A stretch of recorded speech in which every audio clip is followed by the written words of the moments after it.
પ્રાર્થના ચિઠ્ઠી 7મા ધોરણમાં ભણેલો એક બાળક ભગવાનને એક પત્ર લખે છે અને પત્રમાં બાળકે પોતાની કાલી ઘેલી ભાષામાં ભગવાનને થોડાક પ્રશ્નો પૂછ્યા છે. એ પ્રાર્થના ચિઠ્ઠી રૂપે ધ્યાનથી વાંચજો, ધ્યાનથી સાંભળજો. 7મા ધોરણમાં ભણતો બાળક ભગવાનને પત્રમાં સરનામું કર્યું છે કે પ્રતિ શ્રી ભગવાનભાઈ ઈશ્વરભાઈ પરમાત્મા, શંખચક્રવાળા. પ્રતિ શ્રી ભગવાનભાઈ ઈશ્વરભાઈ પરમાત્મા, શંખચક્રવાળા, સ્વર્ગ લોક, નર્કની સામે, વાદળાની વચ્ચે, મુકામ આકાશ.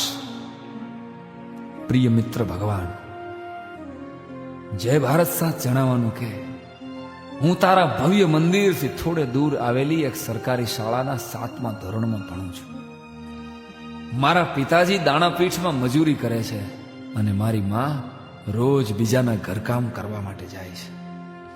હું શું કામ ભણું છું એની તો મારા મા બાપને ખબર નથી, પણ હા, કદાચ શિષ્યવૃત્તિના પૈસા અને મફત જમવાનું નિશાળમાં મળે છે એટલે મારા મા બાપ મને રોજ 5 કલાક નિશાળે ધકેલી દે છે.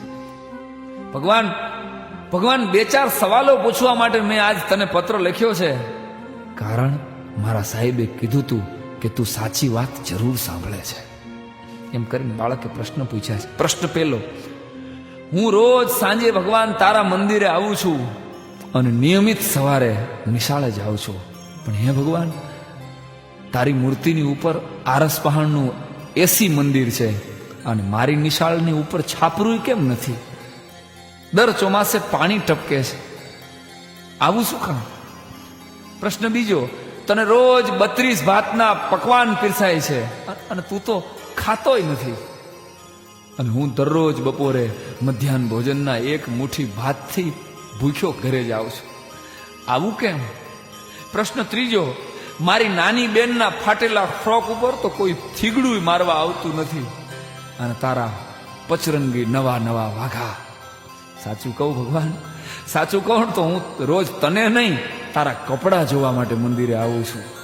પ્રશ્ન ચોથો, તારા પ્રસંગે તો લાખો માણસો મંદિરમાં સમાતા નથી. તારા ધાર્મિક પ્રસંગો હોય તો લાખો માણસો તારા મંદિરમાં સમાતા નથી.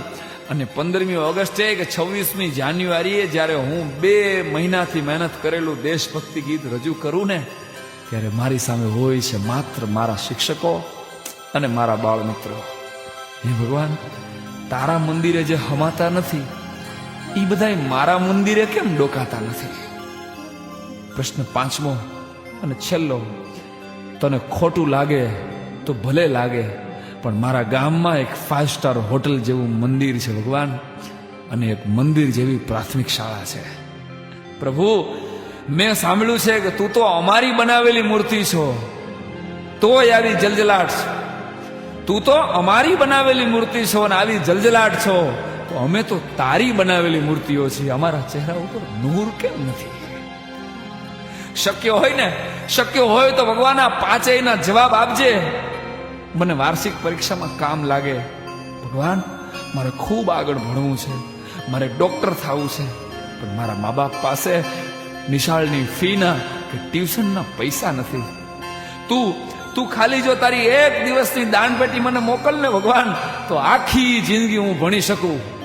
વિચારીને કહેજે દોસ્ત, વિચારી લેજે, કારણ કે હું જાણું છું તારે ઘણાને પૂછવું પડે એમ છે. પરંતુ 7મા ધોરણની વાર્ષિક પરીક્ષા પહેલા તું જો મારામાં ધ્યાન નહીં દે, મને પૈસા નહીં મોકલે, તો મારા બાપુ મને સામે ચા વાળાની હોટલે રોજના 5 રૂપિયાના ભવ્ય પગારથી નોકરીએ રાખી દેશે. પછી આખી જિંદગી હું તારા શ્રીમંત ભક્તોને ચા પાઈશ ભગવાન, પણ તારી હારે કીટા કરી નાખીશ. જલ્દી કરજે પ્રભુ, સમય બહુ ઓછો છે તારી પાસે અને મારી પાસે પણ. લિખિતન એક સરકારી શાળાનો ગરીબ વિદ્યાર્થી અથવા એક ભારતના ભાવિ મજૂરના વંદે માતરમ, વંદે માતરમ, વંદે માતરમ.